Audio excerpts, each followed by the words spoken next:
बिस्मिल्लाहिर्रहमानिर्रहीम। अस्सलाम वालेकुम नादरीन, आप यूट्यूब चैनल देख रहे हैं, मैं इमरान खान। नादरीन, पाकिस्तान तहरीक इंसाफ के मज़ीद रहनुमाओं को और कारकुनों को सज़ाएँ सुना दी गई हैं। फैसलाबाद में राना सनाउल्लाह साहब का एक डेरा है, उसके बाहर एहतजाज करने के लिए गए थे कारकुनान।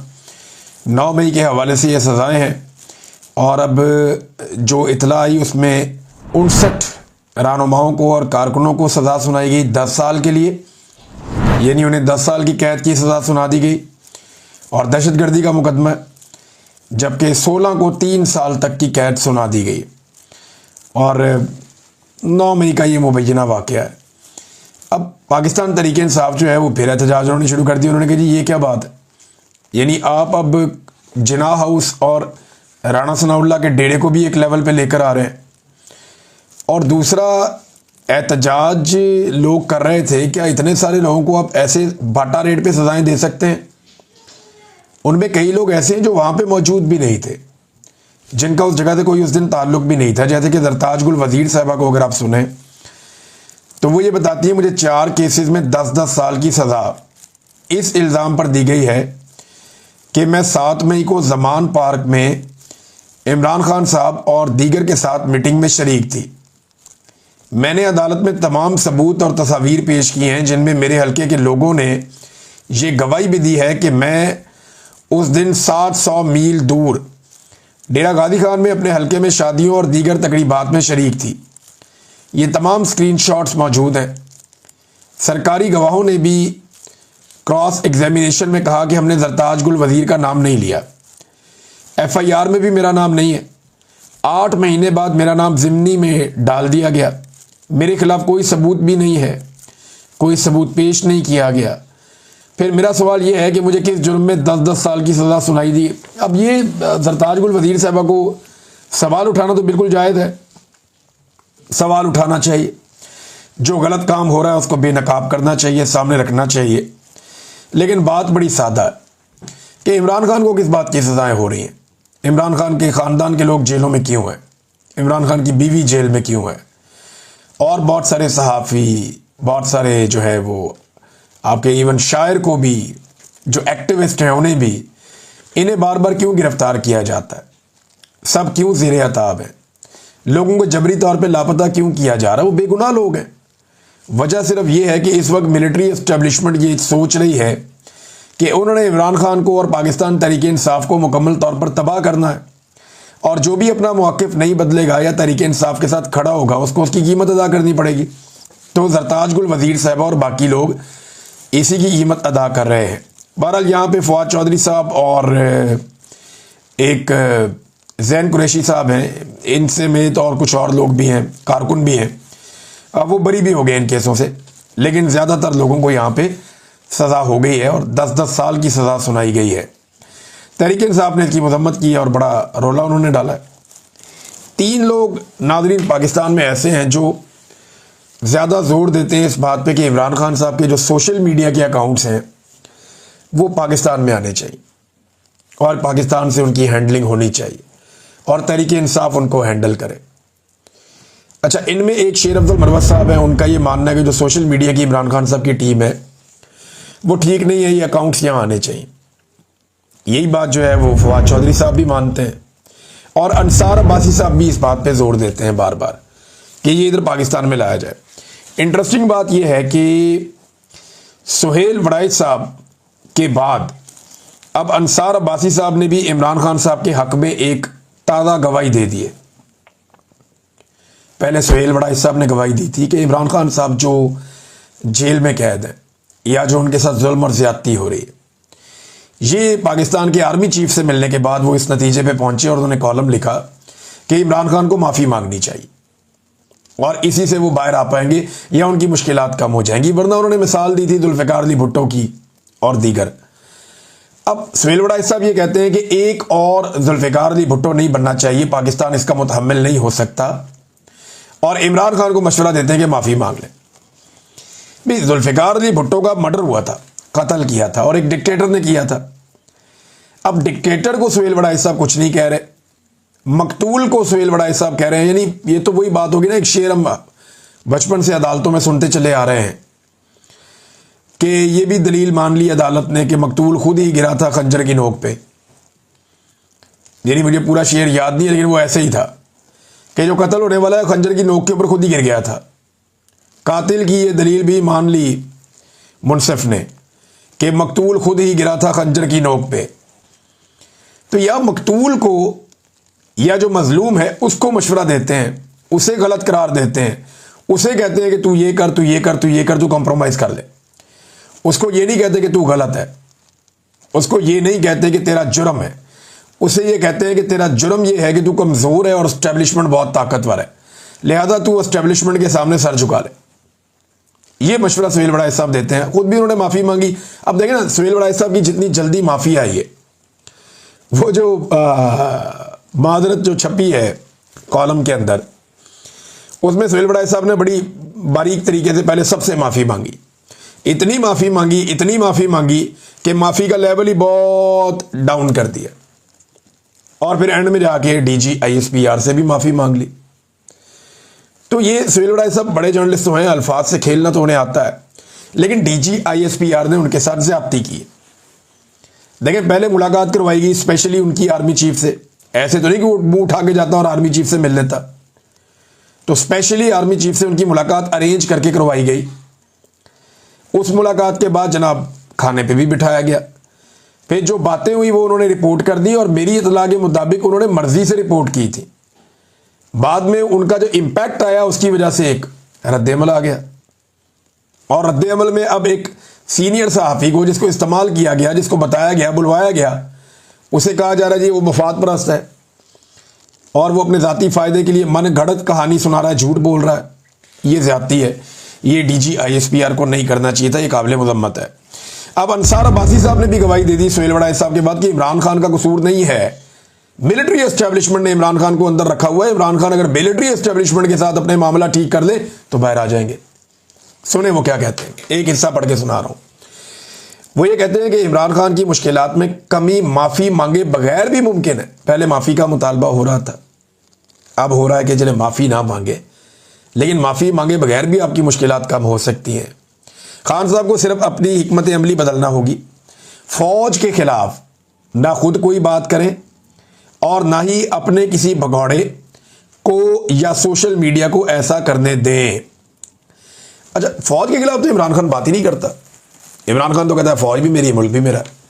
फ़ौज के ख़िलाफ़ बात नहीं करता। इमरान खान जनरल आसिम मुनीर के ख़िलाफ़ बात करता है, क्योंकि इमरान खान को ये लगता है कि इमरान खान की तमाम मसाइल के लिए ज़िम्मेदार इस वक्त जनरल आसिम मुनीर है। इमरान खान को लगता है कि वो अपने हलफ से खिलाफ वर्जी करके मुल्क के अंदर अपना लॉ चला रहे हैं और अपने फ़ायदे के लिए अपने इदारे को इस्तेमाल कर रहे हैं, जिससे इदारे को बदनामी भी हो रही है। ये इमरान खान साहब को लगता है। अब इसमें जो है वो अब्बासी साहब ने वही बारीक काम किया जो हमेशा से होता आ रहा है कि जनाब अगर आप आर्मी चीफ की गलती की निशानदेही करेंगे, या अगर आप ये कहेंगे, मुशर्रफ भी यही करता था। मुशर्रफ जो भी करता था वो फ़ौज के खाते में डाल देता था कि जी हम तो फ़ौज हैं। इसी तरह जो कुछ भी इससे पहले पहले जर्नैलों ने किया, जनरल याया ने किया, जो जनरल अयूब खान ने किया, जो जनरल ज़ियाउल हक ने किया, या जो बाकी जर्नैल जिन्हें बहुत ज़्यादा शौक़ था सियासत में और चीज़ों में आने का, उन्होंने जो कुछ भी किया वो सारा वो फ़ौज के खाते में डालते थे ना। इस तरह तो जनरल फैज़ हमीद ने जो भी किया वो भी फ़ौज के खाते में डाल दें आप, उसको आप अलग से क्यों ट्रीट कर रहे हैं? तो इमरान खान साहब उसी तरह जनरल आसिम मुनीर को सिंगल आउट करते हैं जैसे PMLN वाले या बाकी लोग जो हैं वो जनरल फैज़ हमीद को सिंगल आउट करते हैं, और बिल्कुल ठीक करते हैं। जो गंदा काम उसने किया उसको सज़ा मिलनी चाहिए। अब अंसार अब्बासी साहब कह रहे हैं कि मुझे यकीन है कि अगर इमरान खान साहब ज़रा ये मामला कर लें तो तहरीक इंसाफ की मुश्किलात कम होंगी। तारीख शाहिद है कि चंद एक मिसालों को छोड़कर सियासतदानों के खिलाफ मुकदमात ख़त्म हो ही जाते हैं। अब ये अंसार अब्बासी साहब कह रहे हैं। तो ये दूसरी एक बड़ी गवाही है जो मीडिया में से आई है। देखिए मीडिया का मसला क्या है, ज़रा इसको ज़रा थोड़ा आप समझें। पाकिस्तान में ना लंबे अरसे तक दो पॉलिटिकल पार्टीज़ रही हैं, एक पीपल्स पार्टी और एक नून लीग। एस्टेब्लिशमेंट बारी बारी सबके साथ अपने ताल्लुकात रखती रही है। तो पाकिस्तान की सहाफ़त भी तकसीम होगी दो हिस्सों में। पाकिस्तान की सहाफ़ियों की एक बड़ी तादाद नून लीग के हमायती बन गए और एक बड़ी तादाद पीपल्स पार्टी के हमायती बन गए, और जो बाकी रह गए वो काफ लीग का दौर जब आया तो वो एस्टेब्लिशमेंट के हमायती बन गए। तो बड़ी पोलराइजेशन होगी पाकिस्तान के मीडिया में। अब जब भी कभी इनमें से किसी एक जमात की हुकूमत आती थी तो दूसरे को लगता था कि यार, और उनके सहाफ़ियों को भी लगता था कि हम अपोजिशन में चले गए। इसी तरह जब दूसरी जमात की हुकूमत आती थी तो उन सहाफ़ियों को लगता था हम हुकूमत में आ गए, और इन सहाफ़ियों को लगता था हम अपोजिशन में चले गए। तो सहाफ़ी भी अपनी अपनी पसंदीदा पॉलिटिकल पार्टी के साथ हुकूमतों में आते और जाते थे। हत्ता कि इन्होंने सरकारी ओहदे लेना शुरू कर दिए, इन्होंने गैर मुल्की दौरे करना शुरू कर दिए, इन्होंने सरकारी वसाइल के ऊपर सहाफ़ियों ने इंजॉय करना शुरू कर दिया। कुछ सहाफ़ी जो है वो ये जानते थे कि एस्टेब्लिशमेंट हमेशा हुकूमत में रहती है, और उन्होंने एस्टेब्लिशमेंट के साथ ताल्लुकात बेहतरीन बना लिए। अब उनकी भी सारी उंगलियां घी में और सर कढ़ाई में। फिर हुआ ये कि इमरान खान ने इन सारों से लड़ाई की तो ये सारे इकट्ठे हो गए, पीपल्स पार्टी, PMLN और एस्टेब्लिशमेंट। जब ये सारे इकट्ठे हुए तो इनके सहाफ़ी भी सारे इकट्ठे हो गए। तो अब ये पॉलिटिकल पार्टी अपनी मुखालिफ पॉलिटिकल पार्टी यानी PTI को बागी और गद्दार समझते हैं, जबकि ये जितने भी सहाफ़ी हैं जो मुख्तलिफ पॉलिटिकल पार्टीज के बेनिफिशरी हैं और कई दहाइयों से हैं। हम तो नए लोग आए ना, ये लोग तो कई दहाइयों से काम कर रहे हैं। तो ये जो पुराने सहाफ़ी हैं ये अब उन इख्तलाफी आवाज़ों को जो इस वक्त सोशल मीडिया पे या इधर उधर बात कर रही हैं, ये उन्हें बागी और गद्दार समझते हैं, और ये ज़हनी तौर पे ये कबूल कर चुके हैं कि यही सेटअप में हम सबका भला है, क्योंकि हम सारे मिल मिला के हुकूमत में आ गए। यानी सुहेल वड़ाई साहब जो हैं उनके बेहतरीन ताल्लुकात पीपल्स पार्टी से हमेशा रहते हैं, उन्हें हम पीपल्स पार्टी के कैंप में गिनते हैं। हामिद मीर साहब आप देखेंगे नून लीग पे भी तनकीद कर देंगे, PTI पे भी करेंगे, एस्टेब्लिशमेंट पे भी करेंगे, लेकिन पीपल्स पार्टी के लिए वो रास्ता हमेशा बनाते हैं। इस तरह इरफान सिद्दीकी साहब जो है वो हमेशा देखेंगे रास्ता बनाएंगे PMLN के लिए, बल्कि अब तो वो एक सेनेटर है, और बहुत सारे सहाफ़ी हैं जो PMLN के लिए रास्ता बनाएंगे। इक्का दुक्का जो है वो फजल रहमान साहब के बहुत करीब है। तो इस तरह हर पॉलिटिकल पार्टी ने अपने अपने, और आप पाकिस्तान तहरीक इंसाफ के साथ वो सारे जाके खड़े हो गए हैं जिन्हें लगता है कि ये सारे मिलकर गलत कर रहे हैं पाकिस्तान के साथ, तो वहां पे भी एक पोलराइजेशन हो गई है। लिहाजा अब ये इख्तलाफी आवाज़ों को कुचलने का और दबाने का सिलसिला जो है वो जारी है, लेकिन इमरान खान साहब को ये साबित किया जा रहा है बार बार मशवरा देकर कि जनाब आप मफाहमत कर लें, आपका मसला कानूनी नहीं है, अदालतों का कोई लेना देना नहीं है। जो गवाही दी थी अभी सुहेल वड़ाइच साहब ने, वही गवाही अब दे दी है जनाब मोहतरम अंसार अब्बासी साहब ने भी, कि इमरान खान का मसला कानूनी आईनी नहीं है, अदालती नहीं है, मुकदमात का नहीं है, मसला एस्टेब्लिशमेंट के साथ फड्डा है। एस्टेब्लिशमेंट जिस वक्त अपनी जिद छोड़ देगी इमरान खान बाहर आ जाएगा, या इमरान खान को एस्टेब्लिशमेंट के सामने सरेंडर करना पड़ेगा, जो इमरान खान नहीं करना चाहता। तहरीक इंसाफ ने रद्द-ए-अमल दिया जी अंसार अब्बासी साहब की बात पे। उन्होंने कहा जी मुबारक हो, डाकिया खबर लाया है कि माफ़ी की अब ज़रूरत नहीं है, बस फौज के खिलाफ कोई बात ना करें और ना ही किसी को करने दें। डाकिया साहब, पहली ये बात है कि इमरान खान पूरी फौज के खिलाफ बात नहीं करते, सिर्फ आसिम लॉ के बारे में बात करते हैं जो जुल्म की हद पार कर चुका है।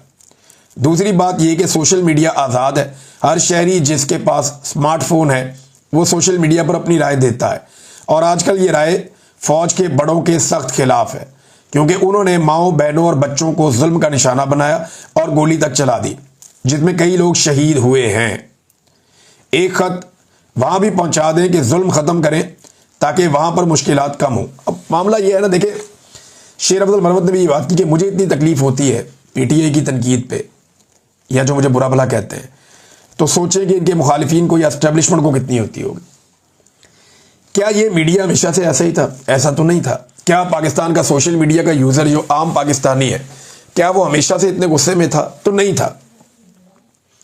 ये जब लोगों ने देखा ना कि औरतों को सड़कों पे घसीटा गया, गाड़ियां तोड़ी गई, लोगों की चादर और चार दीवारी का तकद्दुस पामाल किया गया, लोगों के साथ जुल्म जबर और फस्तायत की गई, पूरा का पूरा इलेक्शन चोरी कर लिया गया, पाकिस्तान की मईशत को तबाह कर दिया गया और लुट मार कर दी गई और मुस्तरद शुदा चेहरे लाकर मुसल्लत कर दिए गए, तो लोग रिएक्टिव होते गए।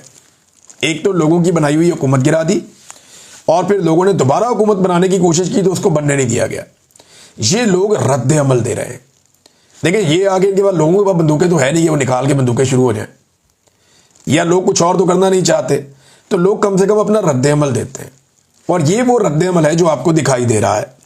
ये वो अनवार काकड़ कह रहा था कि मैं जहां भी जाता हूं लोग मेरी पजीराई करते हैं, तो मेरा चैलेंज है अनवार काकड़ को खुल के निकल के बलूचिस्तान में फिर के दिखा दे बगैर सिक्योरिटी के। और बगैर जहाँ वो चाय पीता था ना इस्लामाबाद में, वहां बैठ के चाय पी के दिखा दे। और अगर और कोई इसको शक है तो इधर इंग्लैंड में आ जाए, यूरोप में आ जाए, किसी भी मुल्क के अंदर खुला अकेला फिर के दिखा दे अनवार काकड़, लोग इसकी जो है वो तबाही फेर देंगे, मंजी ठोक देंगे जिसे कहते हैं पंजाबी में। इसे लग पता जाएगा कि लोग इसके बारे में क्या सोचते हैं। तो ये अपने बच्चों को तसल्ली दे रहा, वो बता रहा इंटरव्यू में कि जनाब सिर्फ सोशल मीडिया है, लोग तो मेरे से बहुत, कोई प्यार नहीं करता आपसे। आपने इस मुल्क का सबसे बड़ा इलेक्शन चोरी किया है। तारीख में और भी इलेक्शन चोरी हुए, लेकिन बदतरीन इलेक्शन आपने चोरी करवाया काकड़ साहब। आप वजीर आजम थे, यू वर रिस्पॉन्सिबल, और आप सही इलेक्शन करवाने में बुरी तरह नाकाम रहे हैं। नादरीन, शेर अफजल मरवत साहब का मामला जो है वो, मरवत साहब ने कहा जी अब मैं हलीमा खानम और उनके बेटों के बारे में कोई बात नहीं करूंगा और मैं नहीं करना चाहता। मुझे मशवरा दिया गया मेरे दोस्तों की जानिब से। अब वो अंदर करवा दिए दोनों बेटे, तो अब जनाब मैंने बात नहीं करनी। ठीक है, अच्छी बात है, देर है दुरुस्त है, उनको बात तो समझ आ गई। लेकिन मरवत साहब कह रहे हैं कि पीटीआई का जो सोशल मीडिया वो गालम गलोच करता है। यही इल्ज़ाम जो है नून लीग भी लगाती है ना, कि पूरा पाकिस्तान गवाह है। पाकिस्तान की सियासी तारीख में गालम गलोच का जो कल्चर है या जो बदतहजीबी का कल्चर है वो नून लीग ने मुतारिफ करवाया था, और नवाज शरीफ साहब बहुत अप्रिशिएट करते थे इन चीज़ों को। लेकिन अब वक्त गुजरने के साथ साथ यही इल्ज़ाम वो पाकिस्तान तहरीक इंसाफ पे लगाते हैं। यही इल्ज़ाम शेर अफजल मरवत अब पाकिस्तान तहरीक इंसाफ पे लगा रहे हैं कि इनकी ज़बान बहुत गंदी है।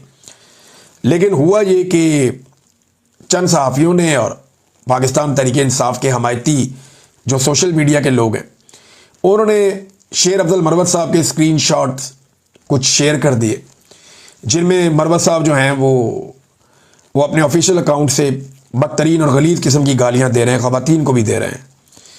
तो ये जो कल्चर है गालम गलोच का, ये ख़त्म होना चाहिए। गाली चाहे शेर अफजल मरवत को दी जाए, चाहे शेर अफजल मरवत किसी को गाली दे, वो बुरी चीज़ है, वो नहीं करना चाहिए और इससे इज्तनाब करना चाहिए। नाज़रीन, पाकिस्तान तहरीक इंसाफ के वकला इमरान खान साहब से मुलाकात की कितनी कोशिश कर रहे हैं, ये एक बड़ा सवाल है जो सदीक जान साहब ने उठाया, और बड़ी टेक्निकल चीज़ें उन्होंने इस मामले में उठाई हैं। मैं चाहता हूं कि सदीक जान साहब ने जो बात उठाई वही मैं आपके सामने रख दूं। एक तो वो ये कहते हैं कि इमरान खान से मुलाकातों का मामला जब तक पाकिस्तान तहरीक इंसाफ की मुफ्त की लीगल टीम देखती रहेगी तब तक सब एक दूसरे की तरफ